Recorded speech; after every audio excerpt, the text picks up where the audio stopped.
السلام علیکم ورحمۃ اللہ وبرکاتہ۔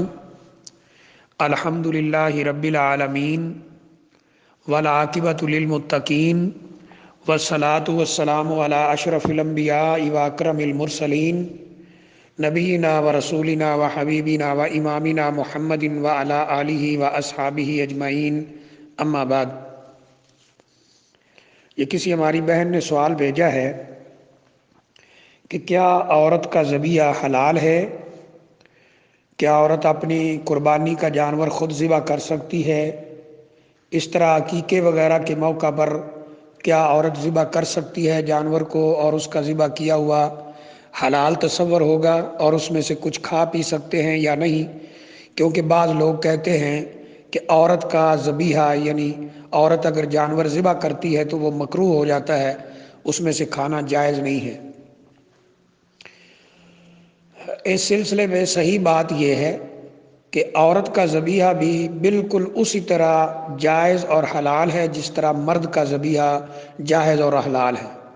شرط یہ ہے کہ عورت اچھی طرح جانور کو ذبح کر سکتی ہو، اس کو ذبح کرنے کا علم ہو اور اچھی طرح ذبح کر سکتی ہو، تو اس کا ذبیحہ بھی بالکل اسی طرح حلال اور جائز ہے جیسے مرد کا ذبیحہ حلال اور جائز ہے۔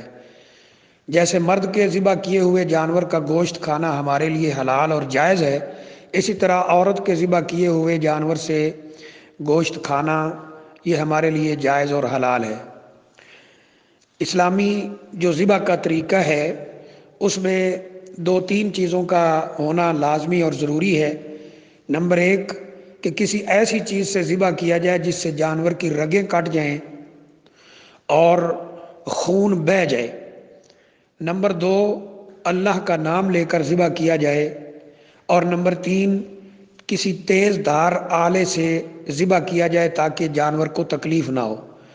نبی اکرم صلی اللہ علیہ وآلہ وسلم نے فرمایا ہے کہ ما انہر الدم وذکر اسم اللہ علیہ فکل، کہ اگر کوئی جانور ایسی چیز سے ذبح کیا گیا ہے جس سے رگیں کٹ گئی ہیں اور خون بہا دیا گیا ہے، خون بہہ گیا ہے، اور اس میں اللہ کا نام ذکر کیا گیا ہے، تو اس میں سے تم کھا لو۔ اور جس آلے سے ذبح کیا جائے، چھری وغیرہ یا چاقو یا جو چیز بھی ہو، وہ تیز ہونا چاہیے، اس کی دھار تیز ہونی چاہیے تاکہ جانور کو تکلیف نہ ہو۔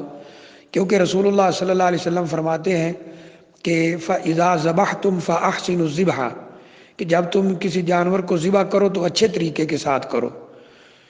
تو اگر کوئی عورت ذبح کرتی ہے یا مرد ذبح کرتا ہے، اس کے اندر یہ اسلامی ذبیحہ کی شروط پوری ہیں تو انشاءاللہ اس کا ذبیحہ بالکل جائز اور حلال ہے، اور اس میں سے کھانا بھی جائز ہے۔ تو عورت جانور کو ذبح کر سکتی ہے، اس کی قربانی کا جانور ہو تو وہ خود ذبح کر سکتی ہے، اور اسی طرح عقیقہ کا جانور بھی کر سکتی ہے، اور عام حالات میں بھی جانور ذبح کر سکتی ہے، بشرطے کہ وہ اچھی طرح ذبح کرنے کا طریقہ جانتی ہو۔ اس کی دلیل ایک تو یہ ملتی ہے کہ ایک لونڈی نے جو بکریاں چرا رہی تھی تو اس نے دیکھا کہ ایک جانور یعنی بھیڑیا وغیرہ اس نے ایک بکری کو زخمی کر دیا ہے۔ اس کو خطرہ پیدا ہوا کہ یہ بکری کہیں مر نہ جائے، تو اس نے اس بکری کو ذبح کر دیا، اور اس کے ذبیحہ کو بالکل تسلیم کیا گیا ہے، مانا گیا ہے۔ یہ صحابی ایک صحابی کے ہاں کام کرتی ہیں، تو اس کے ذبیحہ کو بالکل جائز اور حلال تصور کرتے ہوئے اس جانور کا گوشت کھایا گیا ہے۔ اسی طرح بعض صحابہ اکرام سے بھی ثابت ہے کہ وہ قربانی کے موقع پر اپنی بیٹیوں کو بلاتے تھے، بیویوں کو بلاتے تھے، اور کہتے تھے کہ وہ جانور فلاں جانور تمہارا ہے، تم اپنے ہاتھ سے ذبح کرو، تو وہ اپنے ہاتھ سے ذبح کیا کرتی تھی۔ تو اس سے پتہ چلتا ہے کہ عورت کا ذبیحہ بھی بالکل جائز ہے، حلال ہے، جیسے مرد کا ذبیحہ جائز اور حلال ہے۔